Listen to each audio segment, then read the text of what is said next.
Buenos días, damas y caballeros. Es un gusto saludarles en nombre de las autoridades.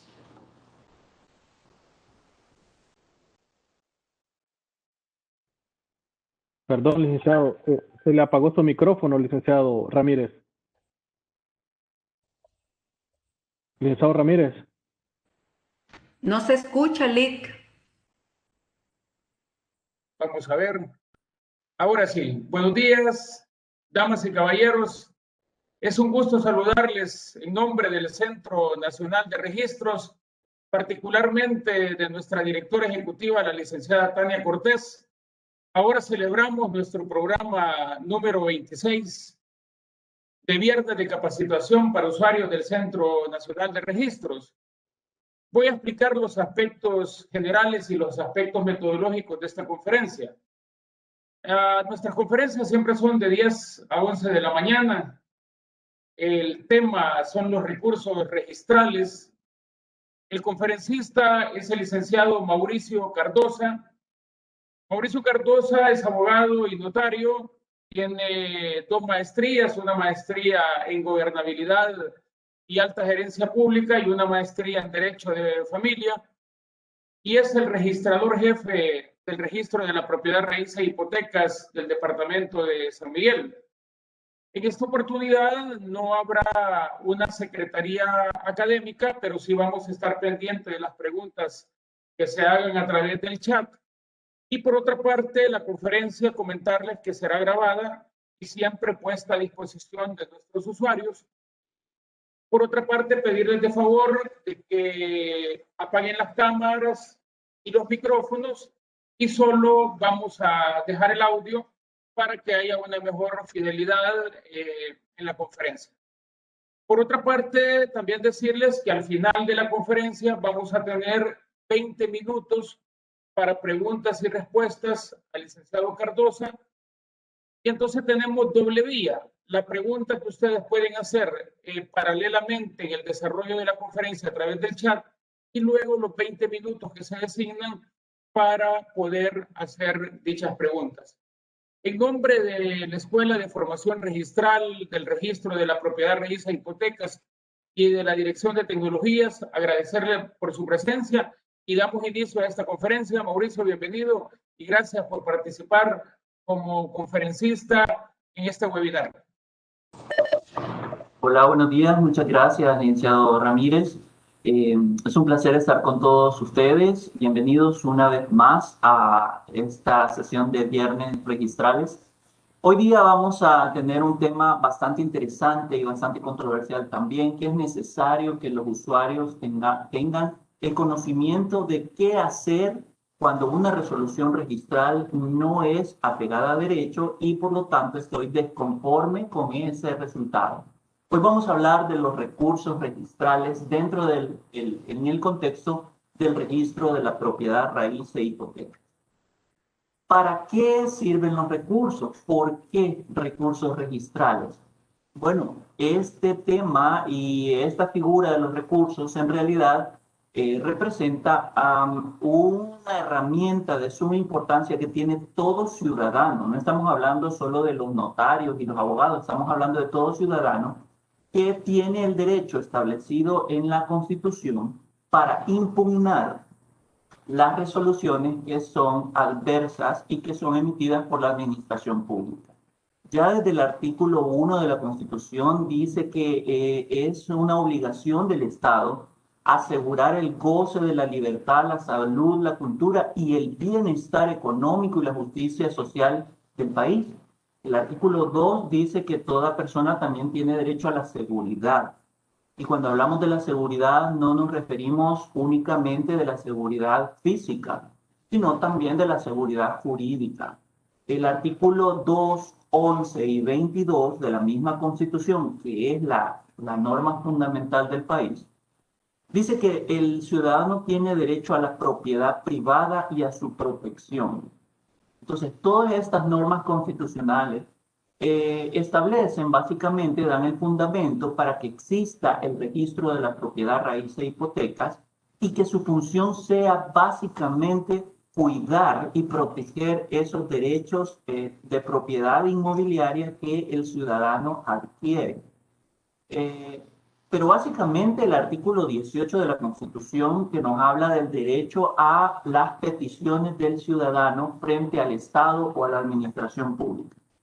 Ese derecho reconocido en el artículo 18 básicamente está conteniendo tres derechos en uno, porque dice, se reconoce el derecho de dirigir las peticiones, o sea, de hacer las peticiones, se reconoce el derecho de que se resuelvan esas peticiones y se reconoce el derecho de que deban ser notificadas esas resoluciones. Entonces, el ciudadano tiene todo el derecho para que pueda hacer sus peticiones ante la administración, que éstas sean resueltas, o sea, sean atendidas y que se le notifique esa resolución. Sin embargo, llama la atención que este es el único derecho constitucional que tiene una modalidad para su ejecución. Y dice el artículo 18, se reconoce el derecho a dirigir peticiones por escrito de manera decorosa. Esa es una modalidad bien interesante porque, bueno, está diciendo, usted tiene el derecho para hacer sus peticiones, pero de manera decorosa, es decir, de manera respetuosa, de manera ética, poder hacer las peticiones ante cualquier institución de derecho público, ante cualquier institución de la administración.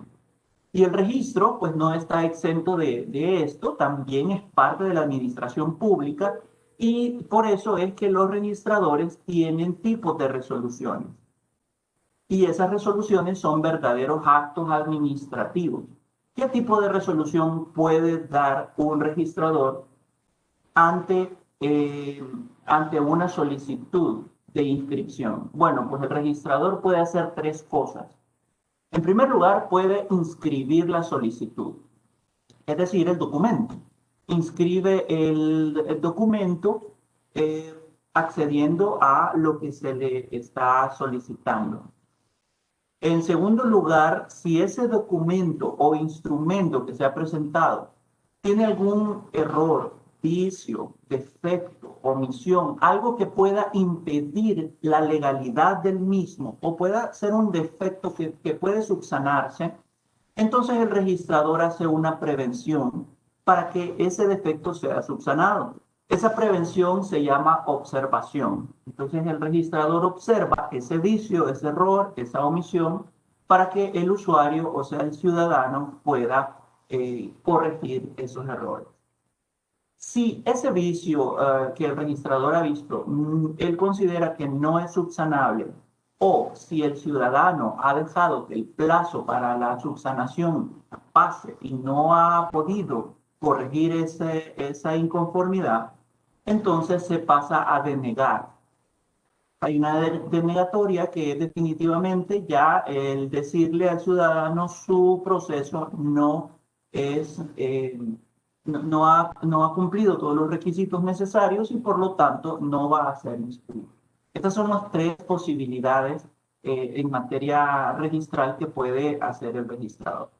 Anteriormente, en la ley de procedimientos uniformes, bueno, mira el nombre de esta ley, se llama Ley de Procedimientos Uniformes para la presentación, trámite y registro o depósito de instrumentos en los registros de propiedad, raíz e hipoteca, social de inmuebles, de comercio y de propiedad intelectual. Esta ley que todavía está vigente le vamos a llamar LPU, Ley de Procedimientos Uniformes para acortar. Esa ley que todavía está vigente presentaba una serie de recursos, donde ahí teníamos una triada de recursos registrales que era la revisión, la revocatoria y la apelación.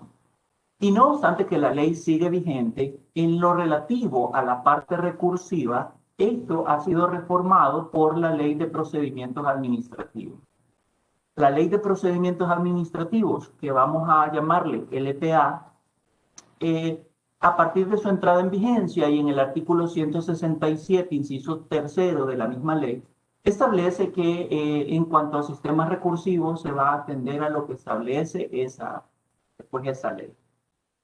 Eso ayuda ¿cómo? Bueno, ya existían anteriormente a esta ley, ya existían recursos para el registro, no para el Centro Nacional de Registro. Sin embargo, con esta ley de procedimientos administrativos se intenta uniformar todos los recursos de la administración. Esto le va a beneficiar o le beneficia al ciudadano porque ya no tiene que estar viendo cómo va a hacer los recursos en cada una de las dependencias del Estado, sino que los mismos recursos y el mismo procedimiento aplican tanto a unas instituciones como a otras. Entonces esto viene a simplificarle la vida al ciudadano para que él sepa que así como puede recurrir en el Ministerio de Hacienda, en el Ministerio de Salud, en el Ministerio de Educación, pues también puede recurrir en el Centro Nacional de Registros aplicando las mismas figuras. Entonces en esta reunión vamos a ver cómo se aplican esas figuras establecidas en la LPA para el proceso registral. Iniciemos. Primeramente vamos a hablar sobre los actos recurribles. Según la Ley de Procedimientos Administrativos, los actos administrativos que pueden ser recurribles son 3. En principio, los actos definitivos, los actos de trámite y excepcionalmente los actos que son firmes. Vamos a ver cada uno de ellos a qué se refiere. En primer lugar, los actos de trámite son aquellos que se dictan en el curso de un procedimiento desde el inicio hasta pronunciar el acto definitivo. O sea, son todas aquellas resoluciones que van diligenciando el trámite. En ese caso, en el procedimiento de registro inmobiliario, entendemos que la observación que hace el registrador, es decir, aquella advertencia que le hace al usuario presentante del documento, es en efecto un acto de trámite, porque no está con eso finalizando el proceso. Simplemente es una advertencia, es una prevención que se le hace para que pueda subsanarlo. Siempre que el registrador observa, lo hace porque él considera que esos errores o vicios sí pueden ser subsanados. Si el registrador o registradora considerase que esos vicios no pueden ser subsanados, entonces habría una denegatoria. Entonces vamos a entender que la observación es un acto de trámite. El artículo 123 de la ley establece que existen 2 clases de actos de trámite. Los actos de trámite simples y los actos de trámite cualificados. Y el artículo 123 dice que son cualificados los que ponen fin al proceso, son de trámite, pero ponen fin al proceso haciendo imposible su continuación, deciden anticipadamente el proceso o cuando produzcan un daño irreparable o indefensión. Vamos a hablar del acto definitivo. El acto definitivo se entiende, y eso está tanto en la jurisprudencia como en la doctrina, como los que se pronuncian sobre el fondo del asunto, es decir, que ponen fin al procedimiento porque son los que atienden a la cuestión principal de lo que se solicitó. Y la solicitud principal en el trámite de inscripción, pues es la inscripción. Entonces, el acto definitivo será o la denegatoria de la inscripción o la inscripción misma. En cuanto a los actos firmes, que es la tercera posibilidad, tenemos que se consideran como actos firmes aquellos cuando sus efectos ya no pueden extraerse del mundo jurídico. Es decir, son aquellos actos que ya no admiten un recurso. O sea, han quedado el plazo para recurrir o que la ley les da la calidad de firmes, ya está establecido. Vamos a hablar de esto posteriormente. Pero entonces, en base a estos tipos de actos, es que nosotros clasificamos los tipos de recursos que hay. Los vamos a agrupar, ya vimos que son 3, el de apelación, reconsideración y revisión. Son 3. Pero estos 3 los vamos a subclasificar, los vamos a hacer en otro grupo y vamos a hablar de recursos ordinarios y extraordinarios.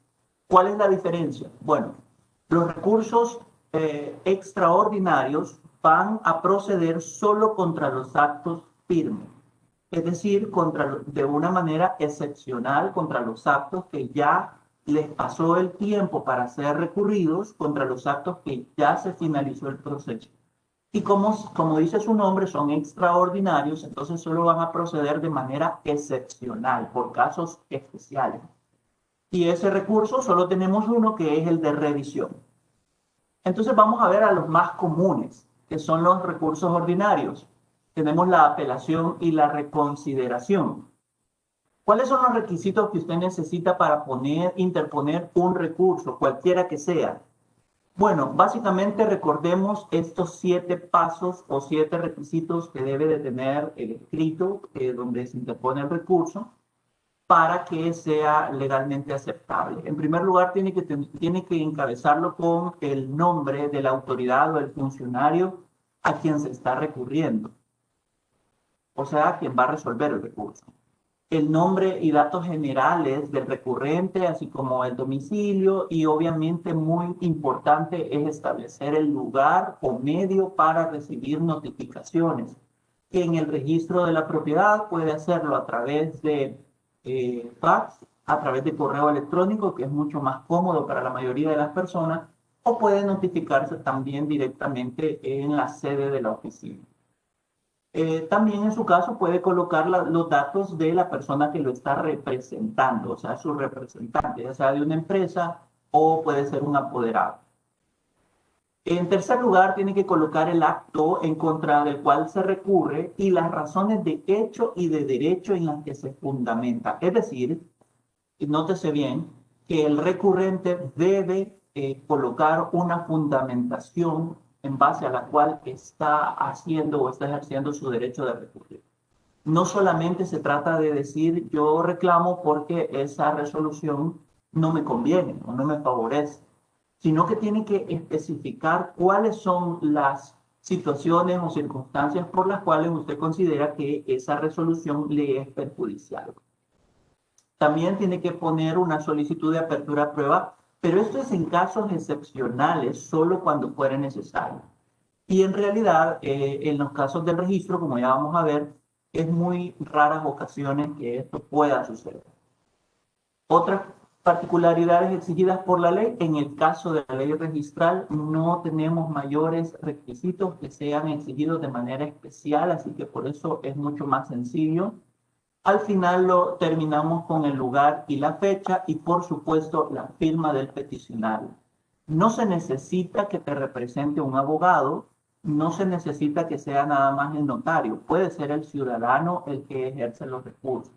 Sin embargo, el notario, que también es el que autorizó el documento notarial por el cual se está recurriendo, también es legitimado para poder interponer los recursos porque él es el interesado en que su documento sea inscrito. Fuera de ellos, podría darse a un representante, ¿verdad? O sea, un ciudadano puede recurrir de una decisión registral, pero en algunos momentos y dependiendo del caso, pues también es bueno que tenga una asistencia técnica, aunque sea un recurso administrativo. Eso nunca está de más. ¿Por qué te pueden rechazar un recurso? ¿Cuáles son las razones por las que podrían rechazar un recurso? Bueno, en primer momento porque el recurrente carezca de legitimación. Puede ser que el que ha venido a pedir el recurso, a interponerlo en el secretario, el ayudante del abogado, del notario, pero no es el notario autorizante ni es el titular del inmueble. Entonces es necesario que tenga legitimación para poder solicitar el recurso. También porque el acto no admite el recurso, por ejemplo, está recurriendo de una resolución de mero trámite, como por ejemplo enviar un documento de estudio registral, eso no admite recurso, por lo menos mientras no ha terminado el proceso. Ya vamos a ver eso. Por haber transcurrido el plazo de interposición, el cual ya también vamos a ver cuánto es el plazo de cada recurso, o, mira, algo muy importante, por la carencia manifiesta de fundamento. Cuando hay carencia manifiesta de fundamento.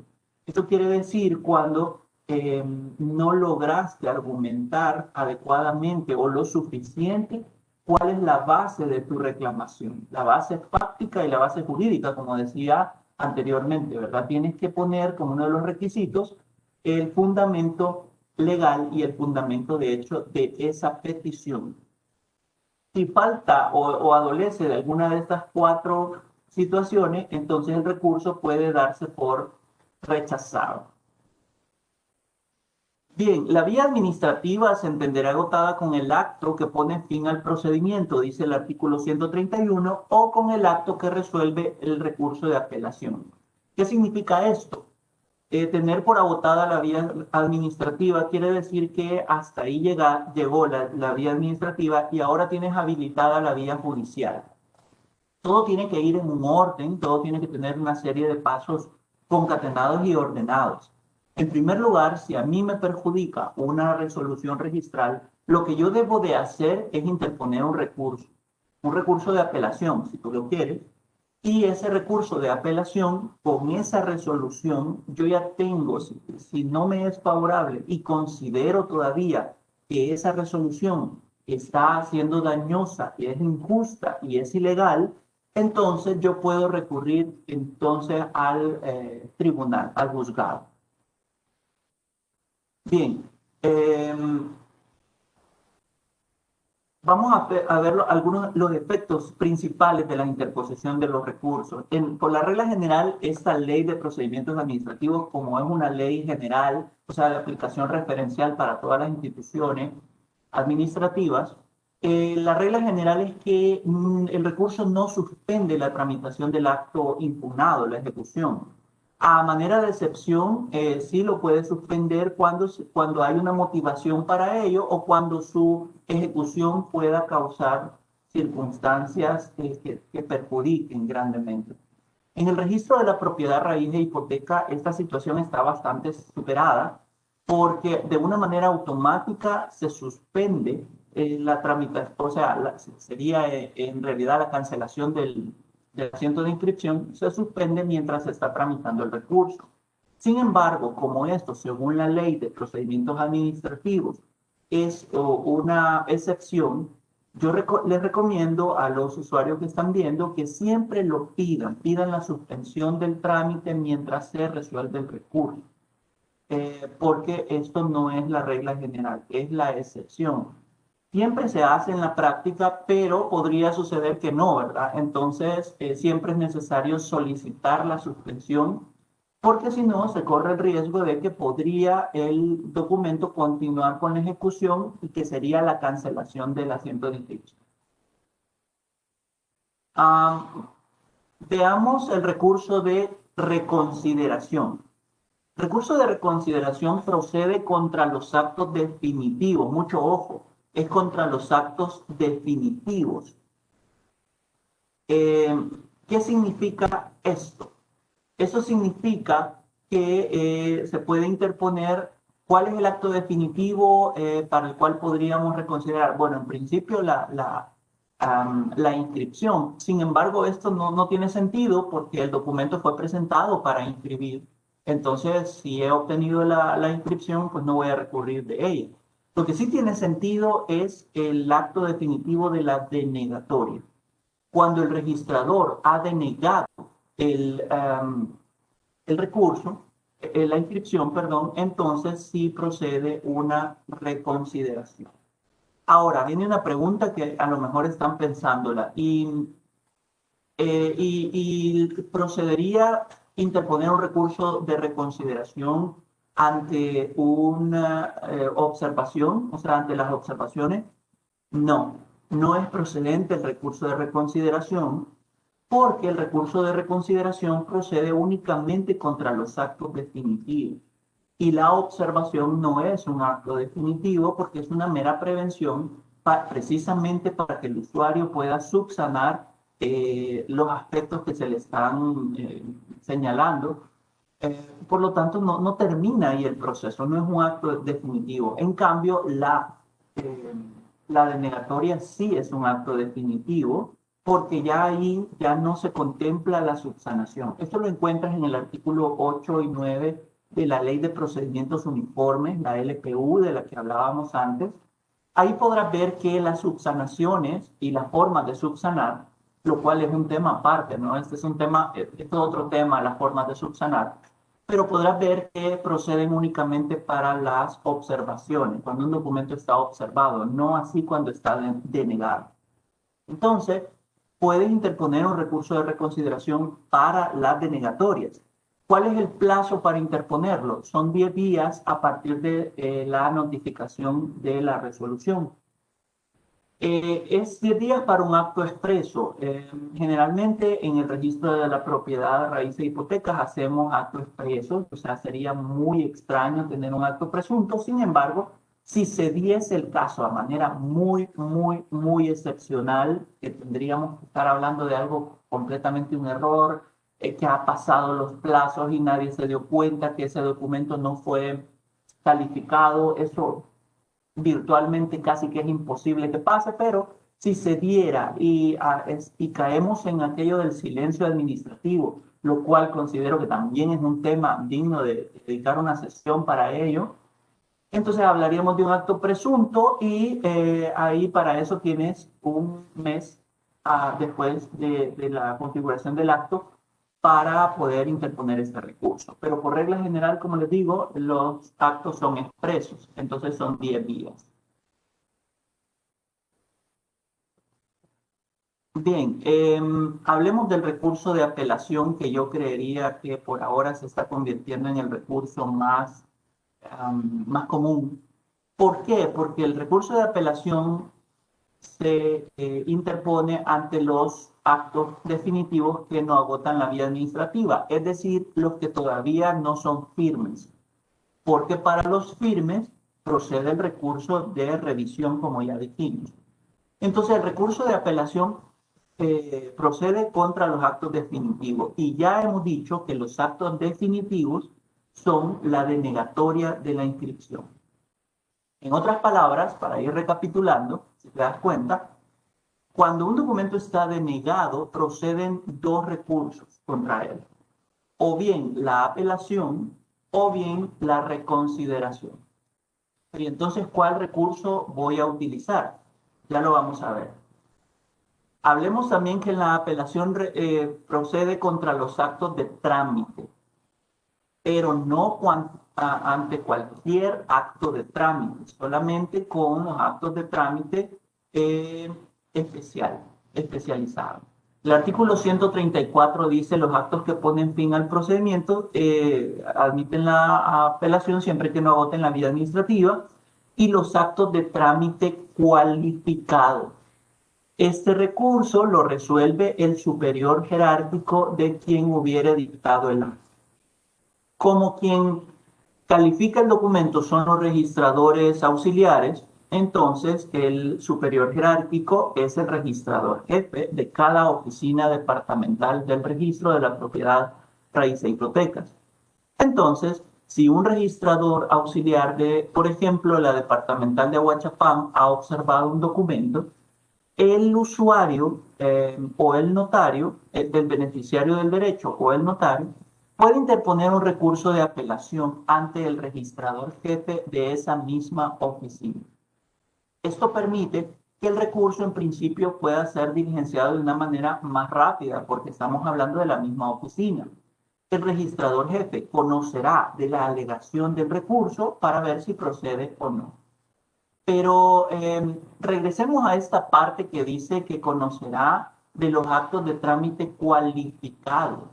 Y aquí, pues, quiero recordarles esta diapositiva que ya la habíamos visto, que es el artículo 123, la Ley de Procedimientos Administrativos. Los actos de trámite, dice, podrán impugnarse de manera autónoma de los definitivos solo cuando. Es decir, en otras palabras, los actos de trámite no admiten recurso, eso es la regla general. Los actos de trámite, la lógica de esto es que se van a recurrir cuando hayan causado una resolución definitiva, porque es que si un acto de trámite que yo considero que está viciado, no lo puedo impugnar en este momento, pero ese acto evidentemente va a llevarme a una resolución viciada. Entonces ahí podré yo impugnar la resolución definitiva. Pero existen tres casos en los cuales los actos de trámite sí pueden ser apelados, porque son trámites cualificados. Veamos cuáles son estos casos.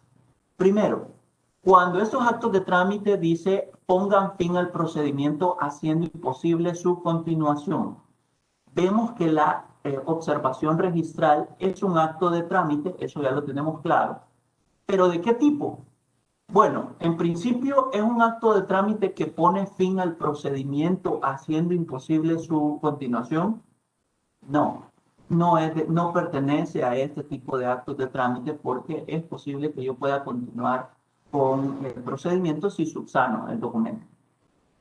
B, dice, los que deciden anticipadamente el asunto de que se trate, y C, cuando produzcan indefensión o daño irreparable.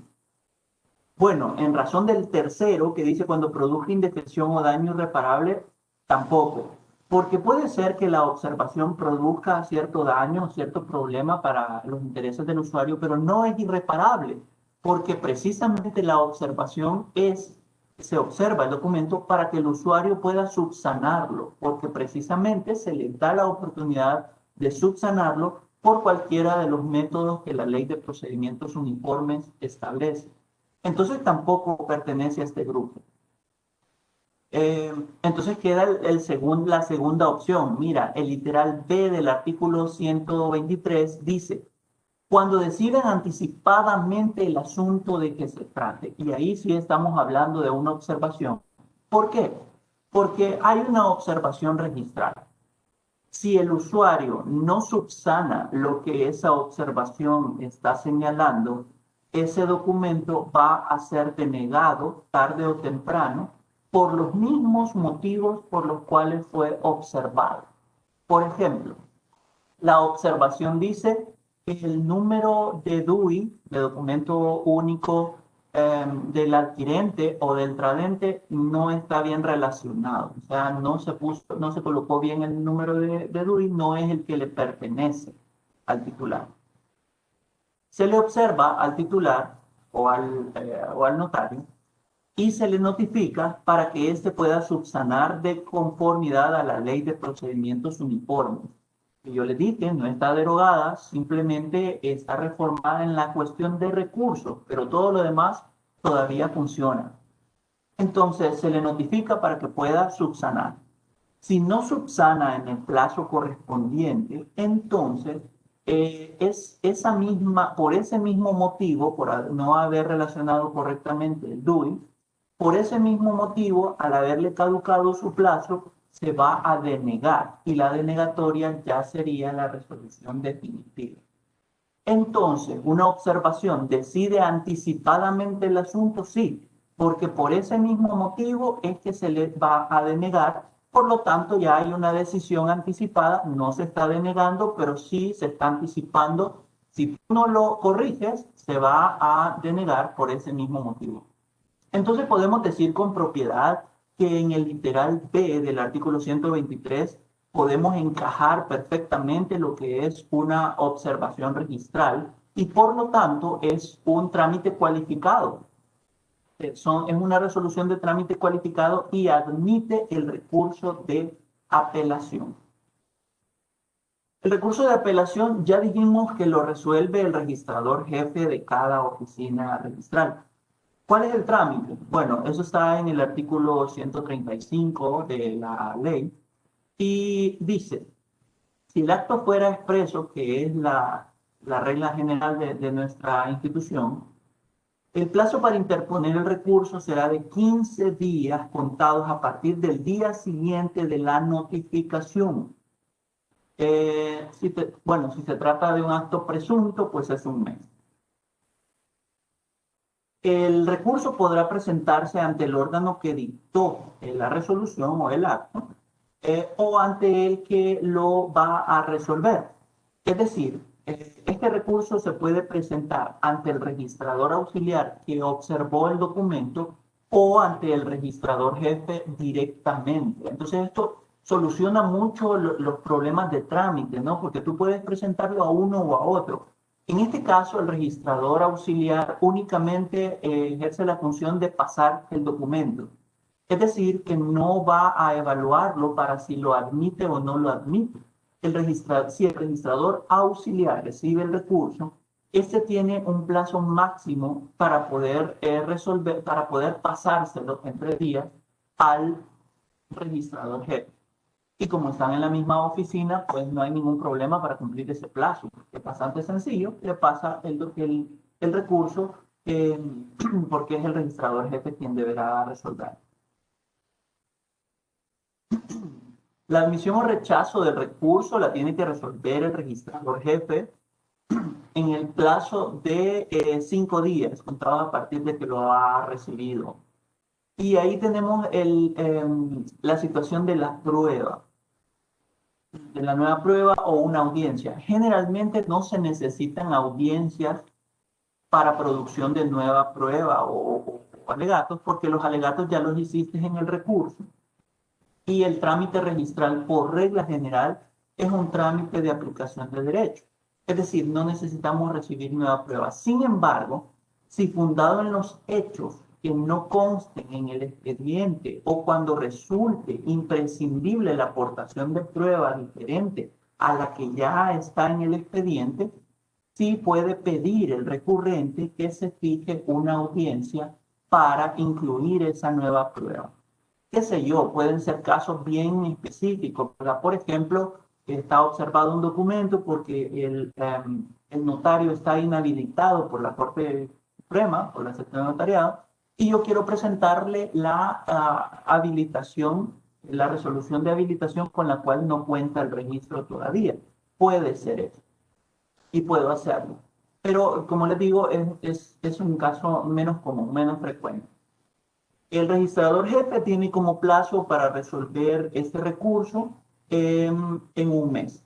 Como es un mes calendario, entonces ahí no estamos hablando de días y horas hábiles, sino que obviamente tiene que notificarlo en un día hábil, pero tiene un mes exacto, ¿no? Si lo recibió un 5 de octubre, lo tiene que entregar la resolución 5 de noviembre a más tardar, si es día hábil, para notificarlo.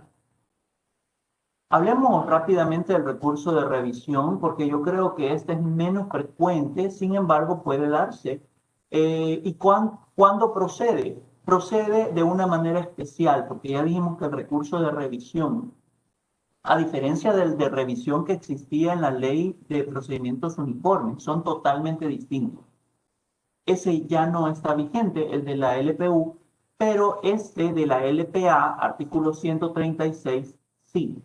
Este procede contra los actos que ya tienen un carácter de firme y lo va a resolver el superior jerárquico. En este caso, estamos hablando que un acto de carácter firme para el documento sería la cancelación de pleno derecho. Si el documento ha sido denegado, todavía admite recursos, la denegatoria. De hecho, ya vimos que admite dos: la reconsideración y la apelación. ¿Cuál voy a usar yo como usuario? Vamos a ver. Tú vas a decidir en ese caso. En el caso de una denegatoria, yo voy a escoger, si uso una reconsideración, este recurso es potestativo, o sea, puedo hacerlo o no puedo, es totalmente mi voluntad y lo va a resolver el registrador auxiliar. Pero si yo no quiero pasar por esto, directamente quiero ir donde la jefatura, puedo interponer un recurso de apelación.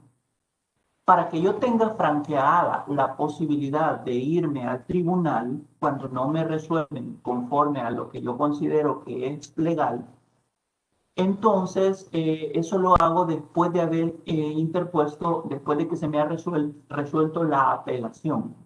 Entonces, la apelación es preceptiva, quiere decir que para que tú tengas el derecho de agotar la vía administrativa e irte a una vía judicial, habrá que agotar el recurso de apelación, o por otro lado, habrá que dejar que la resolución se vuelva firme. Si al dictar ¿cuándo procede un recurso de revisión? Bueno, como dijimos que ya son actos firmes, pero que tienen un carácter especial. Por ejemplo, ¿qué? Por ejemplo, en primer lugar, que ha habido un error de hecho al apreciar la prueba. Es decir, error de hecho es que en el expediente o en el documento había un documento o alguna situación que yo no la leí, el registrador no la vio. Esto puede suceder, ¿no? Por ejemplo, una solvencia municipal, mire, el documento se me canceló de pleno derecho, o sea, el asiento quedó cancelado, pero ahí estaba la solvencia municipal, el registrador no la vio. Recordemos que el tema de los recursos parte de la base y del supuesto del error humano, ¿no? O sea, ha habido un error, ya sea de derecho o de hecho. Entonces, si esto sucede, puedes pedir una revisión. Número dos, cuando aparezcan documentos con valor esencial para la resolución que hasta entonces fueron ignorados, o tú no sabías que ya había un heredero, que había un testamento, etcétera, etcétera, y hasta después de la resolución aparecieron estos documentos de manera sorpresiva.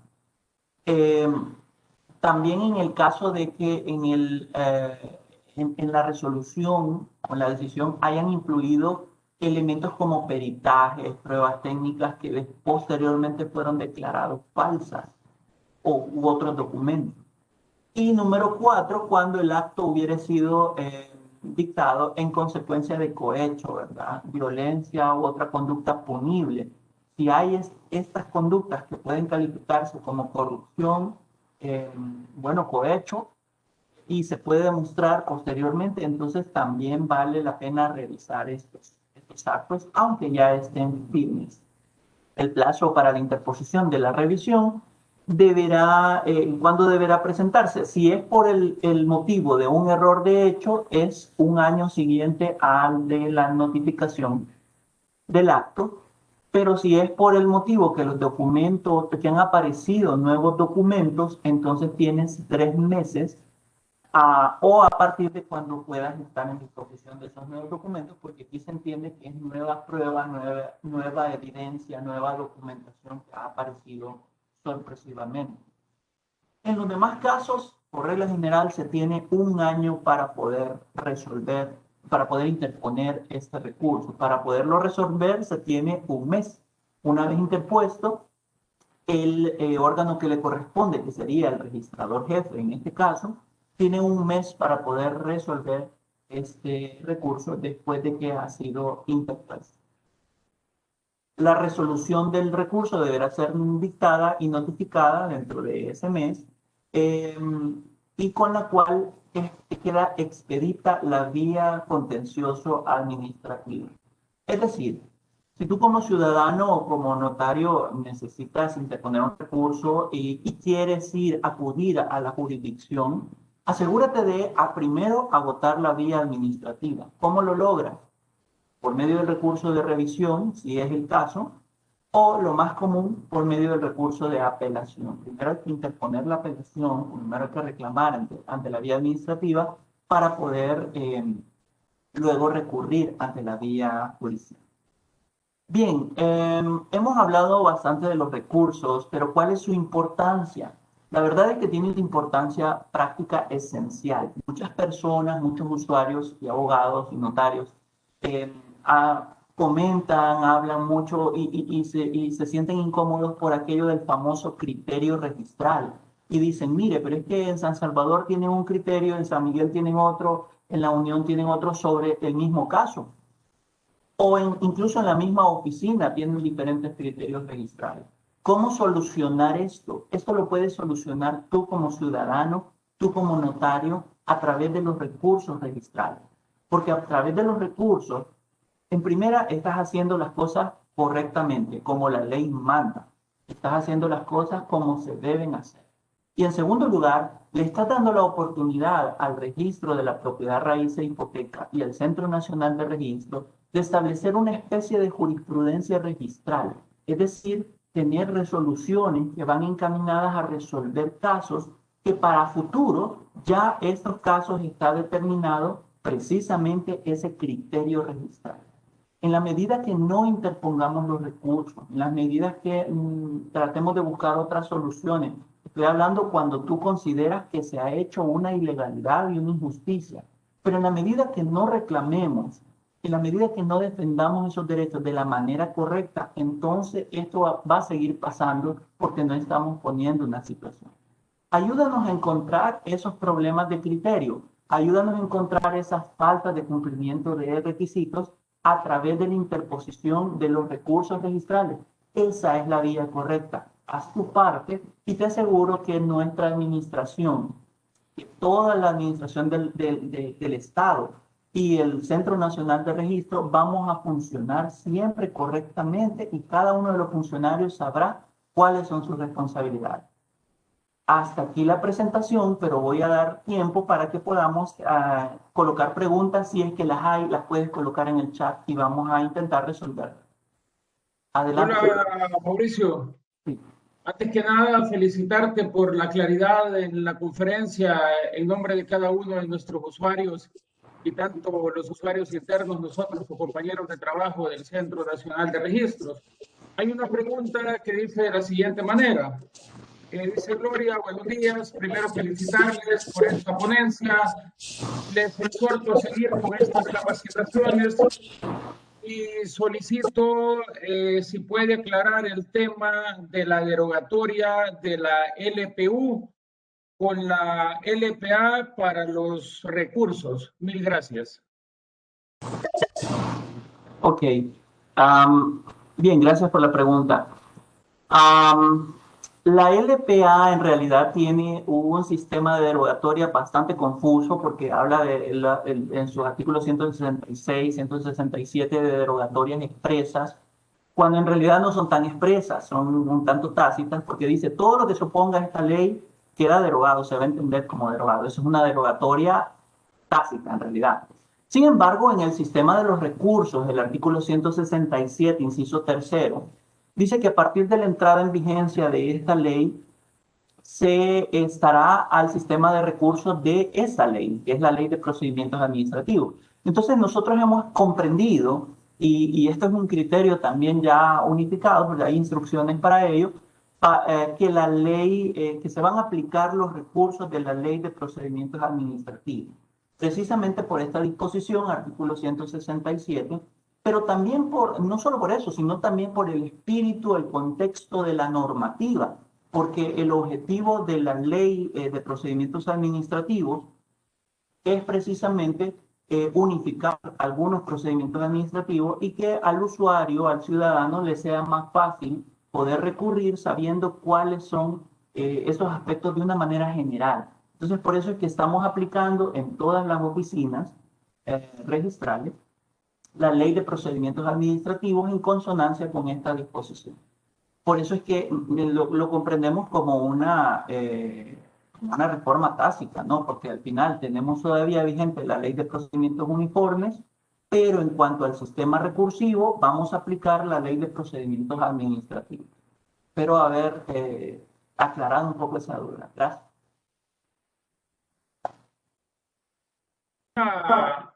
Hay una segunda pregunta, Mauricio. Douglas Vladimir pregunta, buenos días, en cuanto al recurso de apelación que resuelve el registrador jefe de acuerdo al artículo 44, número 5 de la LPA, ¿existe un límite a la delegación para resolver recursos? La pregunta es, ¿el registrador jefe tendrá la facultad legal en cuanto a la competencia para resolver el recurso de apelación?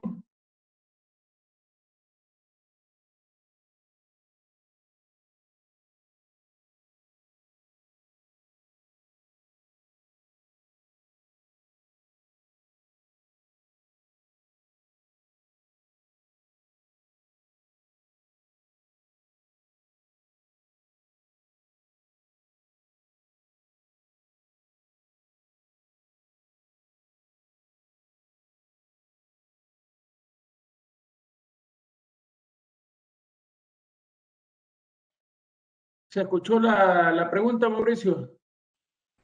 El micrófono lo tiene que activar, licenciado. Activar el micrófono.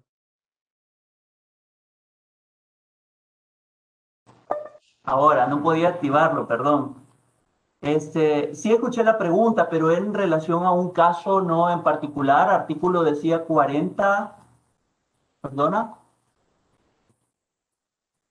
Te repito la pregunta, Mauricio. Dice Douglas Vladimir, buenos días. En cuanto al recurso de apelación que resuelve el registrador jefe, de acuerdo al artículo 44, número 5 de la LPA, ¿existe un límite a la delegación para resolver recursos? La pregunta es, ¿el registrador jefe tendrá la facultad legal en cuanto a la competencia para resolver el recurso de apelación?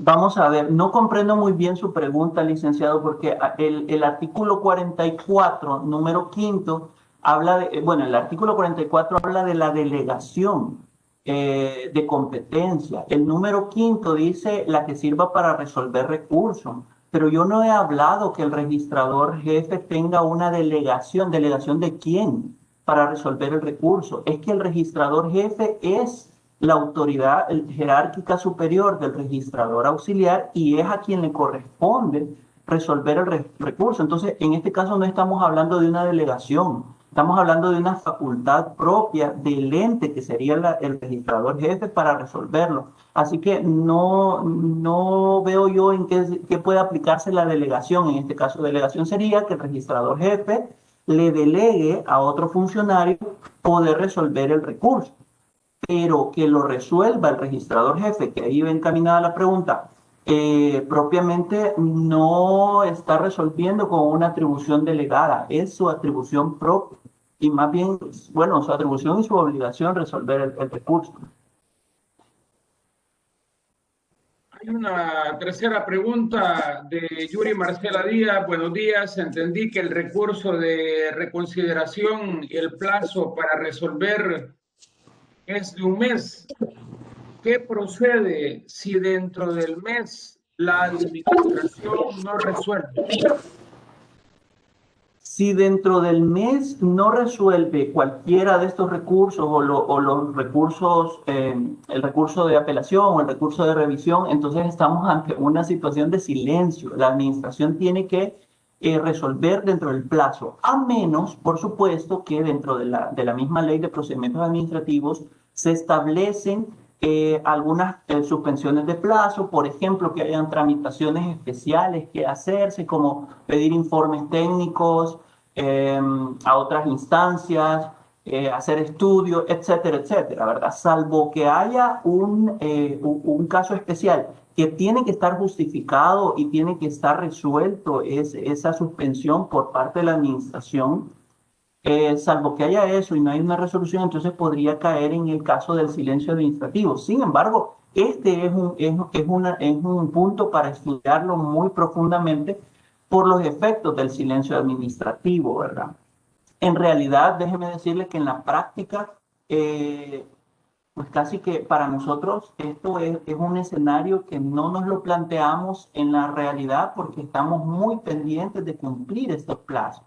Sin embargo, podría darse, ¿no? Podría darse y las consecuencias pueden ser específicamente las del silencio que están ya reguladas en la ley y que yo considero que en el caso del registro, esas consecuencias son muy debatibles, son muy problemáticas también. Entonces es necesario estudiar ese tema con mayor detenimiento, si es que toda un viernes registral para hablar del caso del silencio administrativo en el registro, pero sí la ley ya contempla las posibilidades y contempla los efectos de esa falta de resolución.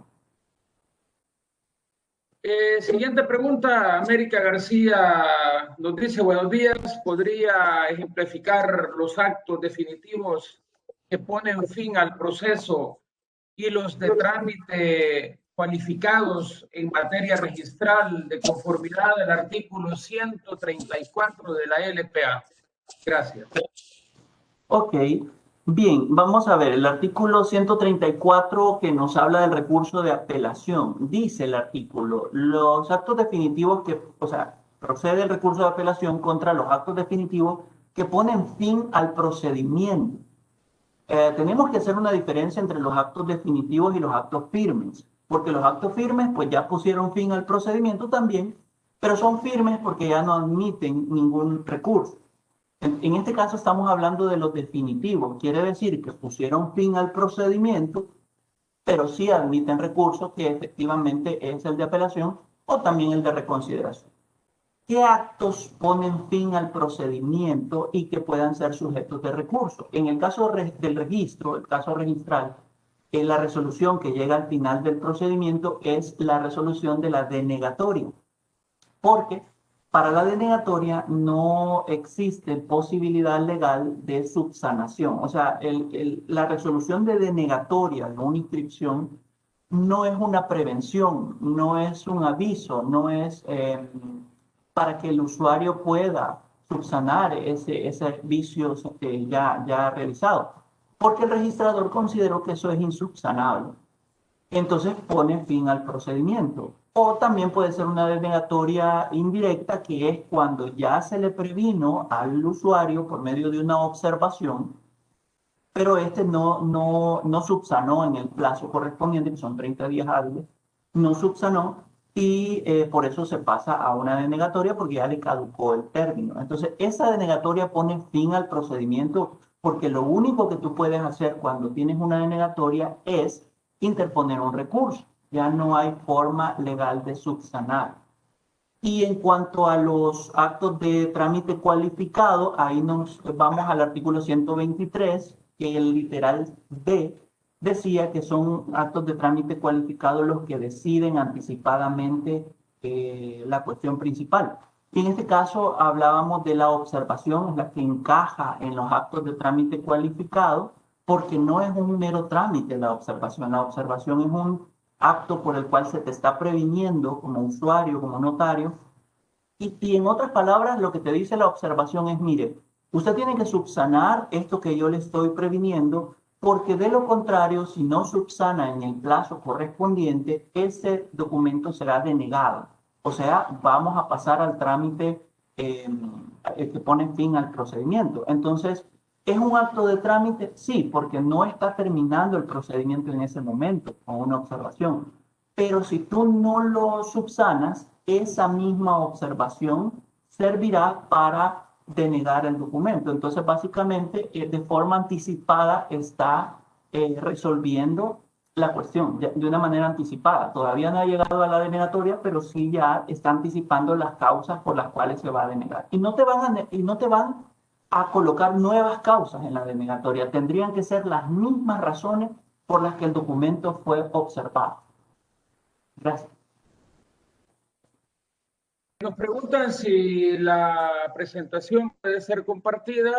Comentarles a nuestros usuarios que el programa está siendo grabado. El programa se comparte la próxima semana. Pueden verificar en las redes sociales del Centro Nacional de Registros y verán todos los programas que han sido grabados en términos de capacitación para usuarios del CNR. Ya hemos finalizado las preguntas. Comentarles que el próximo viernes vamos a estar conversando de certificaciones registrales en materia de propiedad, raíz e hipotecas. El conferencista es el licenciado Darwin García. Él es el registrador jefe del Departamento de La Paz, de la Oficina Departamental del Registro. Entonces, la próxima semana es el último programa de viernes de capacitación, pero luego lo volvemos a retomar en enero. Ya tenemos temas de propiedad, raíz e hipotecas, temas del Instituto Geográfico y del Catastro Nacional, temas de garantías mobiliarias, del registro de propiedad intelectual y del registro de comercio. Vamos a continuar todo el año 2021. Y por otra parte, también vamos a continuar con la cooperación de la Organización Mundial de Propiedad Intelectual en la designación de conferencistas internacionales y que va dirigido también a usuarios del Centro Nacional de Registro. Hoy todo el esfuerzo que se realiza es para los procesos formativos para nuestros usuarios y también para el personal del CNR. Gracias por su presencia. Gracias a Mauricio Cardosa. Una conferencia sumamente interesante. Nos sentimos muy orgullosos como capacitador de la Escuela de Formación Registral, Mauricio, y a nuestros queridos usuarios, pasen un feliz diciembre. Nos vemos el próximo viernes en el último programa y muchas bendiciones y cuidarse mucho en esta etapa de pandemia, pero es importante que hay un cuidado bastante amplio en nombre del Centro Nacional de Registros y de todo el equipo de la Escuela de Formación Registral, de la Dirección de Tecnologías y del Registro de la Propiedad, Raíces e Hipotecas y de nuestra Administración Superior que nos apoya en todos los proyectos relativos a a la capacitación y a la formación profesional. Nos vemos el próximo viernes. Muchas gracias. Muchas gracias.